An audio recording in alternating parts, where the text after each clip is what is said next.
je suis à la plage. Je ne sais pas si l'endroit c'est prêt, mais aujourd'hui j'ai envie de vous parler d'épargne.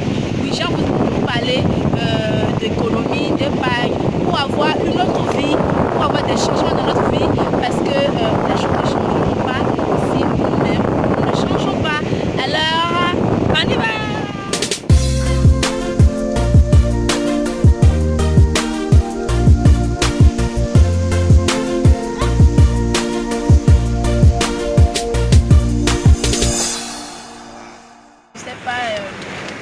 Mais aujourd'hui j'ai envie de vous parler d'économie, de dépenses, d'économie et de perspective.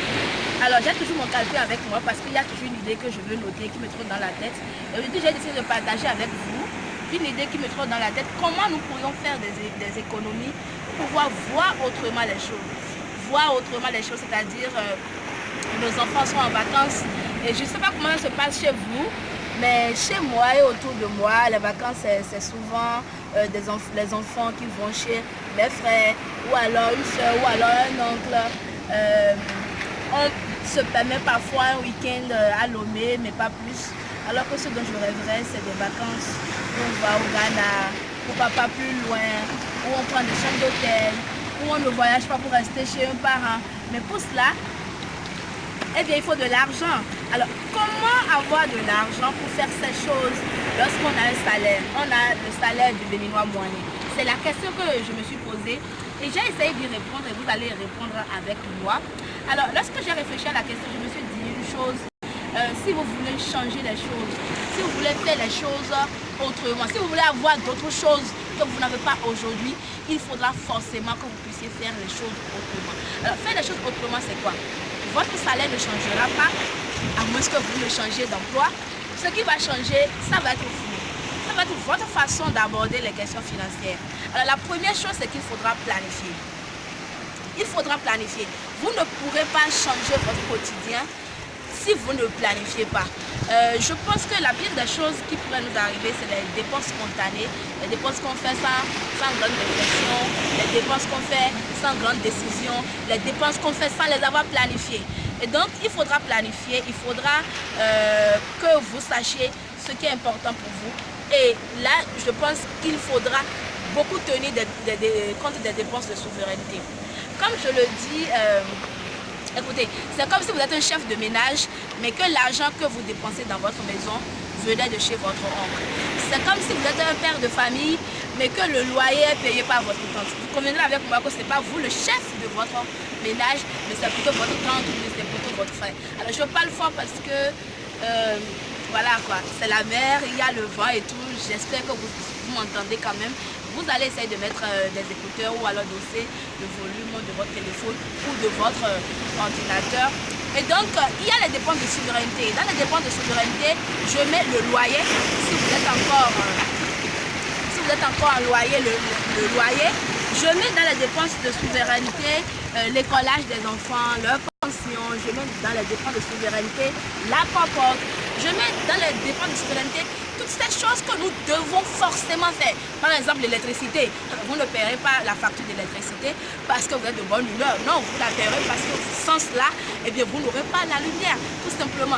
Et donc, lorsque vous avez votre salaire, pour ceux qui sont salariés encore, ou même surtout pour ceux qui sont en entreprise, qui sont à leur propre compte, parce que c'est une idée reçue et on croit que c'est plus facile quand on est à son propre compte, c'est faux. Quand vous êtes à votre propre compte, vous êtes encore plus exigeant avec vous-même parce qu'il n'y a rien de fixe qui rentre à la fin du mois. Les dépenses, vous les ferez tenant compte de vos avoirs et donc forcément, il faudra planifier. On y revient. Donc, planifier les dépenses de souveraineté. Après les dépenses de souveraineté, vous voyez ce qui est important pour vous. Parce qu'une chose est sûre, si vous voulez grandir, si vous voulez, tout en ayant votre salaire ou en étant le petit entrepreneur, offrir des vacances de luxe ou bien de bonnes vacances à vos enfants, même si c'est des vacances de quelques jours, cela va forcément changer le quotidien. Alors, dans les autres dépenses, qu'est-ce que je vois? Je vais vous donner quelques exemples. Je vois par exemple l'abonnement Canal+, je vois par exemple la consommation de l'électricité, la consommation énergétique, je vois le déplacement. Parce que je vais insister là-dessus, lorsque par exemple votre lieu de travail est loin de votre habitation, vous ne dépenserez pas le même forfait pour... vous ne mettrez pas le même argent dedans que si vous êtes proche de votre lieu de travail. Lorsque vous faites vos ravitaillements en gros, par exemple, ça ne vous coûtera pas la même chose que si chaque fois que vous avez besoin d'une boîte de lait, vous allez chez la bonne dame à côté. Si vous avez besoin de sucre, voilà, vous allez chez la bonne dame à côté. Vos dépenses ne seront pas les mêmes si vous faites vos achats en gros ou en détail. L'autre chose aussi, c'est notre environnement socio-culturel qui le veut. Les enterrements, il y en a toujours, il y en aura toujours.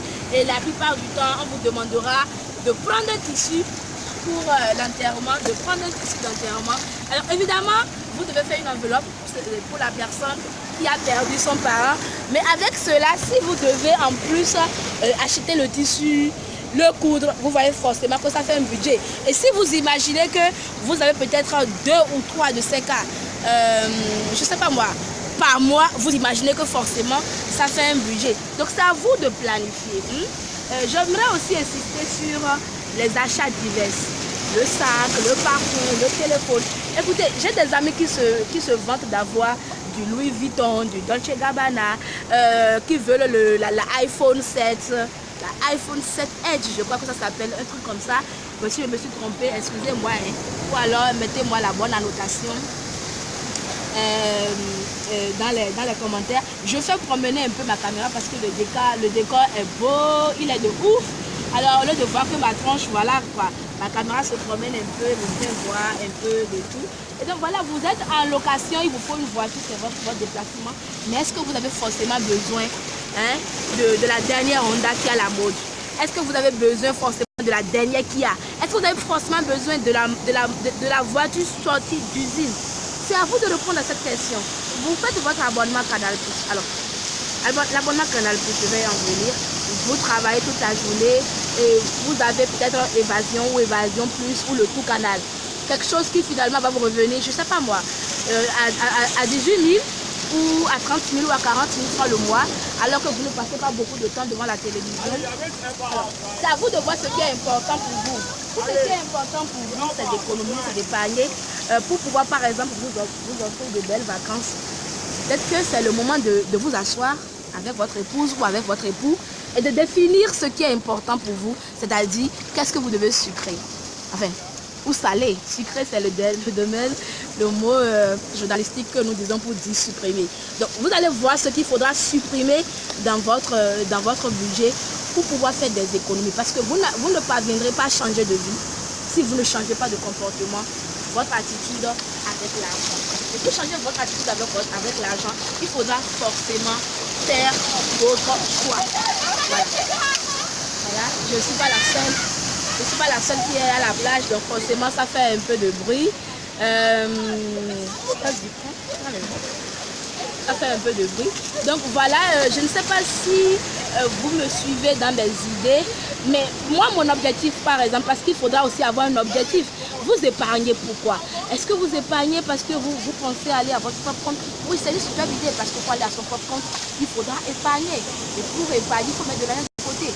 Moi, je fais cette vidéo parce que je voudrais offrir à mes enfants des vacances, de belles vacances dans un bon hôtel, loin de Cotonou. Ne serait-ce qu'on a une semaine, des vacances où on ne va pas rester chez l'oncle, chez la cousine, chez la soeur, mais dans un hôtel où on fait des activités, où on voyage, où c'est vraiment des loisirs. Et lorsque les enfants reviennent, eh bien, on pourra exiger d'eux tout ce qu'il faudra pendant la rentrée scolaire parce qu'entre-temps, ils se sont véritablement donnés. Donc voilà, c'est à vous de déterminer ce que vous voulez faire avec vos économies. Parce que c'est aussi ça, vous allez épargner, mais pour quel objectif? Si vous n'avez pas d'objectif, eh bien votre épargne ne servira à rien parce que le premier tampignon qui viendra et qui aura un problème, vous allez ouvrir votre tirelire, vous allez casser votre tirelire. Donc votre sacrifice aurait été pour rien du tout. Moi je veux des vacances de rêve pour mes enfants. Et vous, qu'est-ce que vous voulez pour vous-même? Qu'est-ce que vous voulez pour vos enfants? Qu'est-ce que vous voulez pour vous demain? Est-ce que vous voulez aller en vacances? Est-ce que vous voulez épargner pour vous offrir je ne vais pas tomber. Hein. Est-ce que vous voulez épargner pour vous offrir une voiture plus spacieuse, plus confortable, plus luxueuse? Est-ce que vous voulez épargner pour pouvoir en fait vous mettre à votre propre compte? Par exemple, vous pensez commencer une petite activité qui vous rapportera de l'argent. C'est à vous de le faire. Mais une chose est sûre, C'est vous qui connaissez votre vie. Fouillez dedans, farfouillez dedans, considérez vos dépenses, la voiture, le téléphone, le climatiseur, l'abonnement Canal+, toutes ces choses que vous vous offrez, qu'on peut considérer comme n'étant pas des dépenses de souveraineté, et voyez là où vous pouvez couper. Je voulais partager avec vous aujourd'hui. Prenez soin de vous, amusez-vous bien. À bientôt. Et abonnez-vous d'abord. Abonnez-vous.